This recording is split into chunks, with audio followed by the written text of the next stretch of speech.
Welcome back to the another lecture. आज के इस नए लेक्चर में आप सभी का स्वागत है। आज हम ये देखने वाले हैं कि हाँ भाई, आयनिक यौगिक क्या होते हैं और इनकी प्रॉपर्टीज क्या होती हैं। ठीक है, प्रॉपर्टीज मतलब ये भाई कैसे रिएक्शन करते हैं या फिर मतलब कैसे ये जुड़े हुए होते हैं वो सब। तो लास्ट लेक्चर में हम जब ऑब्जर्व करके आए थे कि हाँ भाई Na+ और Cl- ये कैसे बन रहे हैं, धातुओं पर पॉजिटिव चार्ज हो रहा है, धातुओं पर निगेटिव चार्ज आता है, ऐसा क्यों होता है, ये सब हम एनालिसिस करके आए थे। आज के हम इस लेक्चर में हम आयनिक यौगिकों के बारे में देखने वाले हैं। तो आयनिक यौगिक किसे कहते हैं? धातु से अधातु। ठीक है, धातु से हमने पढ़ा था ना कि हाँ ऊपर सोडियम था, सोडियम पॉजिटिव चार्ज होता है और क्लोरीन निगेटिव चार्ज होता है। तो धातु से अधातु के अंदर इलेक्ट्रॉनों के स्थानांतरण से, ठीक है, किसके? इलेक्ट्रॉनों के स्थानांतरण से बने यौगिकों को हम क्या कहते हैं? आयनिक यौगिक कहते हैं। क्या कहते हैं? आयनिक यौगिक कहते हैं। जैसे कि यहाँ पर हमारे पास दे रखा है कि हाँ भाई, सोडियम क्या करता है, एक इलेक्ट्रॉन है इसके पास एक्स्ट्रा, एक इलेक्ट्रॉन वो त्याग सकता है, तो वो क्या करता है? धनायन बना लेता है। और क्लोरीन के पास 7 इलेक्ट्रॉन है भाइतम कोश में, ठीक है, तो वो क्या करता है? एक इलेक्ट्रॉन ग्रहण कर सकता है, तो वो एक इलेक्ट्रॉन ग्रहण करके ऋणायन बना देता है। ठीक है, वो हमने पहले भी डिस्कस कर चुका है क्यों बनता है। ठीक, अब ये पॉजिटिव और निगेटिव दोनों मिलके, दोनों अपना भाई, एक को जरूरत है और एक के पास ज्यादा है, तो वो जरूरत वाले को दे देता है, तो वो बना देता है आयनिक यौगिक, यानी इलेक्ट्रॉनों के स्थानांतरण।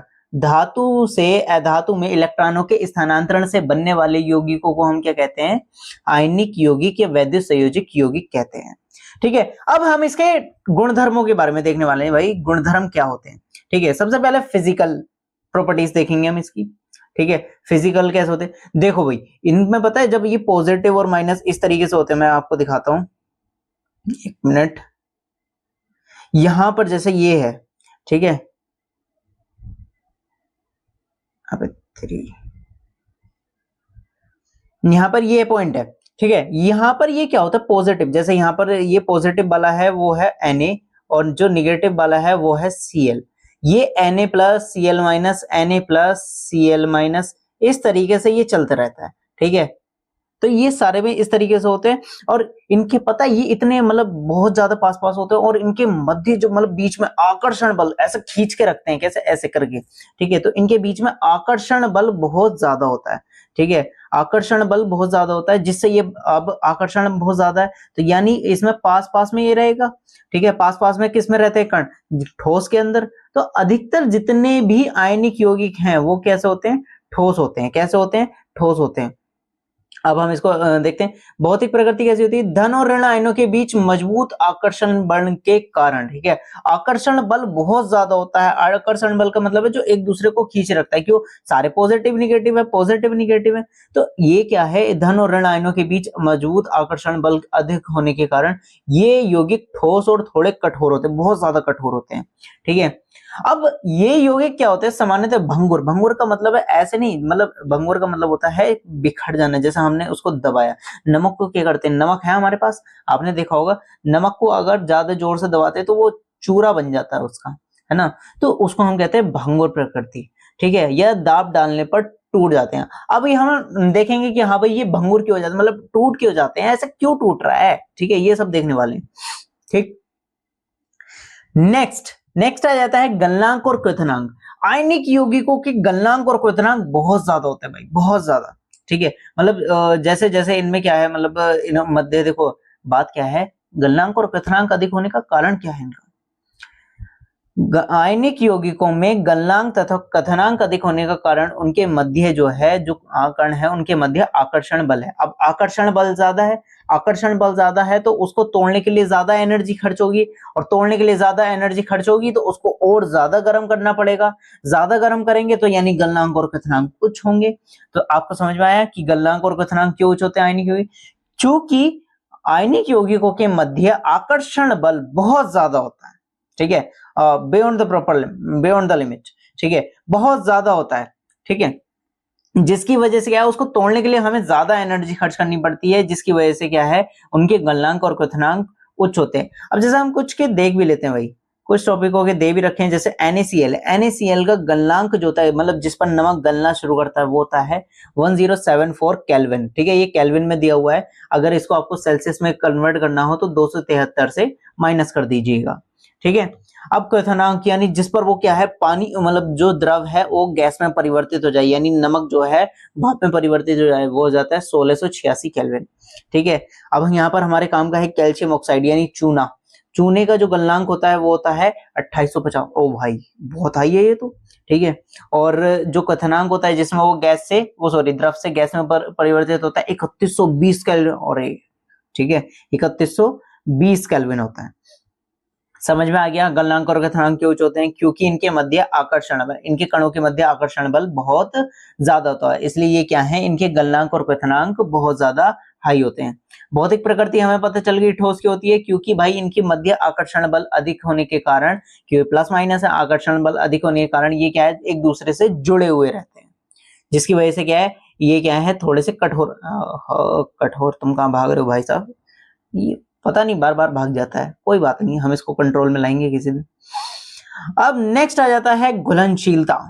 ठीक है, घुलनशीलता यानी पानी में मिलाना, पानी में मिलाते हैं, मिलाओ। ठीक है, नहीं आज तुम पहले नमक मिला के आओ, पता चलेगा। नमक जब पानी में मिलाया जाता है इजीली मिल जाता है। ठीक है, नमक को कभी केरोसिन यानी मिट्टी के तेल में या पेट्रोल में मिला के देखना, नहीं मिलेगा जल्दी से। ठीक है, बात क्या है, ये पानी में मिल जाते हैं और मिट्टी के तेल में नहीं मिल पाते। क्यों? क्योंकि जो हमारे पास पानी है, पानी का फॉर्मूला क्या होता है, H2O, H plus OH minus में ऐसे आयनों में टूट जाता है, तो ये अपोजिट वाले चार्ज वाले आयन को एक दूसरे से अट्रैक्ट कर लेते हैं। वाह क्या वर्ड निकला है, अट्रैक्ट कर लेते हैं, एक दूसरे को खींच लेते हैं, आकर्षित करते हैं। जैसे NaCl है, NaCl में Na प्लस Cl माइनस होता है ना, Cl वाला चला जाएगा हाइड्रोजन के पास और N वाला मतलब Na चला जाएगा निगेटिव वाले के पास। इस तरीके से क्या है, ये मिल जाते हैं। लेकिन मिट्टी के तेल में और पेट्रोल में ऐसा नहीं होता है। ठीक है, ध्रुवीय मतलब ध्रुवीय आयन नहीं बन पाते, जिसकी वजह से क्या है, ये मिल नहीं पाते, किसमें, मिट्टी के तेल में और पेट्रोल में। ठीक है, जितने भी मतलब कार्बनिक यौगिक होते हैं हमारे जैसे, इन सब चीजों में। ठीक है, नेक्स्ट आ जाता है विद्युत चालकता। अब आपको क्लियर वैसे हो गया होगा कि ये घुल क्यों रहे हैं, क्योंकि भाई जिनके अंदर ध्रुवीय आयन होंगे, ठीक है, जिनके अंदर ये ध्रुवीय आयन होते हैं आयनिक यौगिक, उनमें तो मिल जाएंगे, जिनके अंदर ध्रुवीय आयन नहीं होते हैं उनमें नहीं मिल पाते। नेक्स्ट आ जाता है टॉपिक विद्युत चालकता। विद्युत चालकता का मतलब है कि हाँ भाई इसके अंदर से करंट फ्लो होता है कि नहीं होता है। ठीक है, तो आप सभी एक एक्सपेरिमेंट करके देख सकते हैं, क्या कि आप सूखे, भाई देखो ऐसा है, ध्यान पूर्वक करना, ठीक है, ध्यान से, कभी मेरे कहने में आके झटका खा लो। ठीक है, आप कहते सूखे नमक में कहते लाइट फ्लो करके देखना, लाइट फ्लो करके देखना, नहीं बहेगी। ठीक है, क्यों नहीं बहेगी? भाई उस समय है, उनके मध्य, कणों के मध्य है बिल्कुल मतलब आकर्षण बल बहुत ज्यादा। ठीक है भाई, भागने फ्री आयन ही नहीं है, मुक्त आयन ही नहीं है, कहां को जाएगा, लेके कौन जाएगा करंट को। ठीक है, तो बात क्या है, जितने भी आयनिक यौगिक होते हैं, जितने भी आयनिक यौगिक होते हैं, वो केवल और केवल जलीय विलयन में आयन उपस्थित, मतलब आयन जब जलीय विलयन है, जलीय विलयन में ही विद्युत धारा प्रवाहित करते हैं, जब उनके पास आयन होते हैं। आयनिक यौगिक के जलीय विलयन में आयन उपस्थित होते हैं। जब विलयन में विद्युत धारा प्रवाहित की जाती है तो ये आयन विपरीत इलेक्ट्रोड की ओर गमन करते जाने लगते हैं। ठीक है, ऐसा प्रोसेस होता है। ये क्या करते हैं, जो कहते हैं अपने से विपरीत, मतलब जो अपोजिट, जैसे OH माइनस आयन वाला था, ठीक है, ये किसके पास भागेगा, ये पॉजिटिव वाले यानी एनोड की तरफ भागेगा। यानी Na प्लस वाला जो था, Na प्लस वाला किसकी तरफ भागेगा, ये कैथोड की तरफ भागेगा, यानी निगेटिव वाले इलेक्ट्रोड की ओर भागेगा। तो बात क्या है, विद्युत चालकता आयनिक यौगिकों में केवल उनमें दिखाई देती है जो कि क्या है, जल में घुले हुए हों।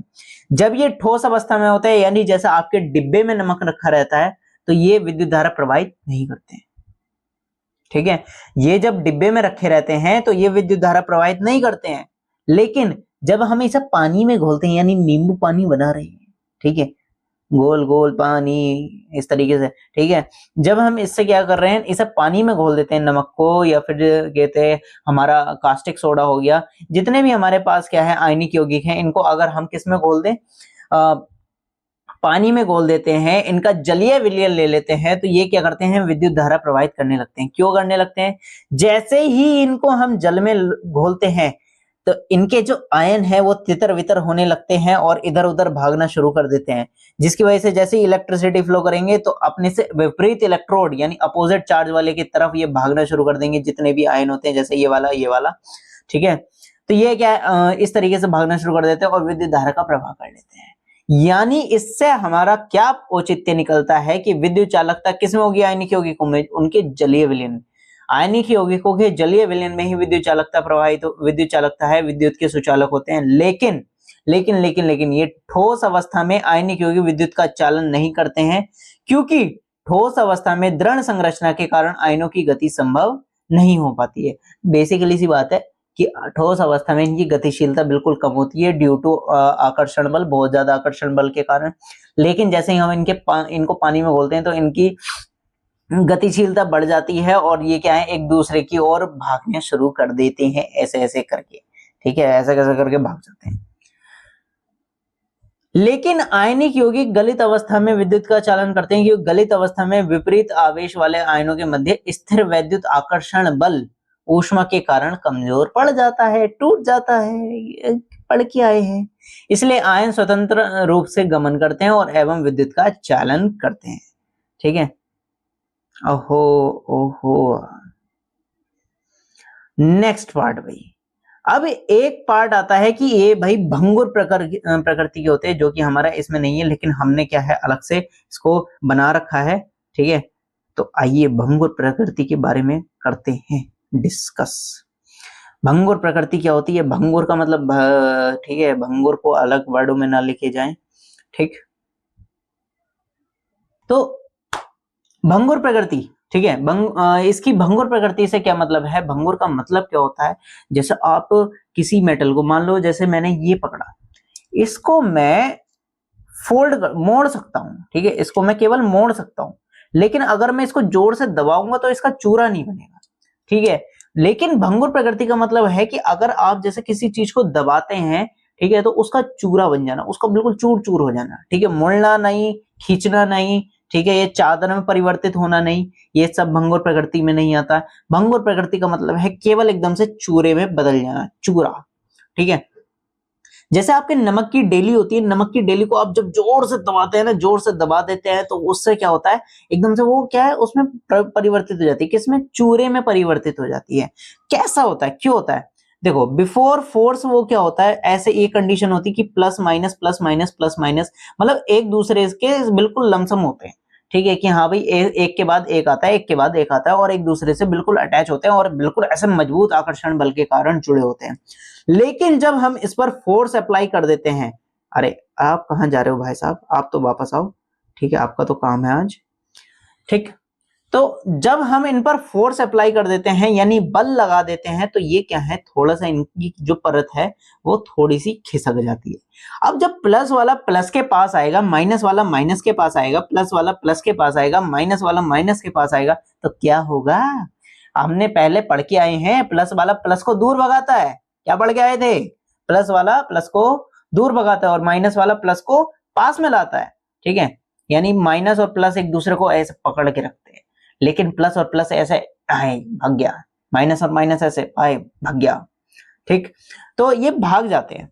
तो बात क्या है, जब इन्हें हम जोर से दबाते हैं, इनके जो लेयर होती है उसको पुश करते हैं, उस पर फोर्स लगाते हैं, तो वो क्या है, अपनी जगह से खिसक के थोड़ा सा वो अपने आयन से विपरीत आयन के पास पहुंच जाते हैं, जिसकी वजह से क्या है, उसका चूरा बन जाता है, अलग, उसकी ऊपरी सतह पूरी अलग हो जाती है, ठीक है, जिसकी वजह से हमें चूरा प्राप्त होता है। तो ये कंडीशन होती है। भंगुर प्रकृति आप समझ में आ चुकी होगी कि भंगुर प्रकृति क्या होती है, किसी भी वस्तु को खींचना, हाँ भाई, ये केवल आयनिक यौगिकों में देखने को मिलती है, धातुओं में नहीं देखने को मिलती। धातुओं में भंगुर प्रकृति की नहीं होती है, उसमें क्या होता है, आघातवर्धीनता यानी मतलब चादर को, मतलब किसी भी धातु को पीटकर चादर के रूप में परिवर्तित कर देना था।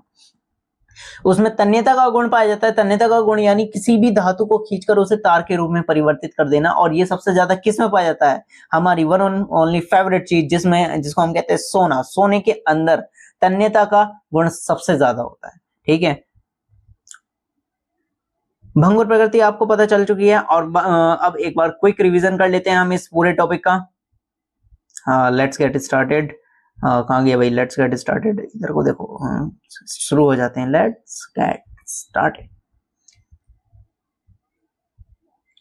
भौतिक प्रकृति हमने देखी, भौतिक प्रकृति कैसी होती है, आयनिक यौगिक की ठोस होती है। क्यों होती है? क्योंकि इनके मध्य होता है बहुत ज्यादा आकर्षण बल, पॉजिटिव और निगेटिव एक दूसरे को खींचे रखते हैं, ठीक है। बहुत ज्यादा आकर्षण बल होने के कारण इनकी भौतिक प्रकृति कैसी होती है, ठोस होती है, ठीक है। गलनांक और क्वथनांक इनके बहुत ज्यादा हाई होते हैं, बहुत ज्यादा ऊपर। गलनांक का मतलब है ऐसा टेम्परेचर जिस पर क्या हो, कोई भी पदार्थ ठोस अवस्था से द्रव अवस्था में परिवर्तित हो जाता है, उसको गलनांक कहते हैं, ठीक है। क्वथनांक किसे कहते हैं? जो ऐसा टेम्परेचर जिस पर क्या होता है, पदार्थ द्रव अवस्था से गैसीय अवस्था में परिवर्तित हो जाए, उसको हम क्वथनांक कहते हैं, ठीक है।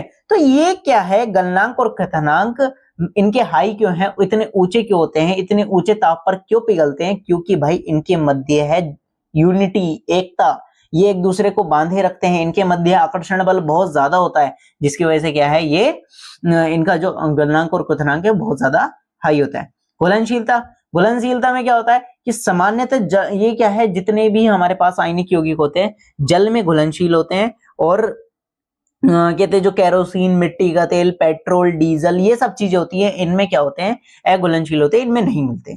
विद्युत चालकता, विद्युत चालकता भी हमने डिस्कस कर ली। विद्युत चालकता में क्या होता है, ये ठोस अवस्था में विद्युत के कुचालक तथा जलीय अवस्था में यानी इनकी एक्वस सॉल्यूशन में विद्युत के सुचालक होते हैं, ठीक है। ऐसा क्यों? क्योंकि ये ठोस अवस्था में इनके पास कोई फ्री आयन नहीं होता, गतिशीलता कणों की बहुत ज्यादा कम होती है, यानी हिलने डुलने की ताकत नहीं होती है। लेकिन जैसे ही हम इनको पानी में डोलते हैं, इनके मतलब घोलते हैं, इनके बीच में क्या होता है, आकर्षण बल टूट जाता है, ठीक है। आकर्षण बल टूटा, कमजोर पड़ा, तो आयन स्वतंत्र, और फिर वो भागने के लिए तैयार, और कहां पे जाता है, अपने से विपरीत इलेक्ट्रोड की ओर, ठीक है। और भंगुर प्रकृति को हम अभी डिस्कस करके आ चुके हैं। तो आज के लेक्चर में इतना ही, ठीक है। अगर वीडियो पसंद आई तो लाइक करें, सब्सक्राइब करें। Bye bye, see you, tata. मिलते हैं नेक्स्ट लेक्चर में विद अ न्यू टॉपिक।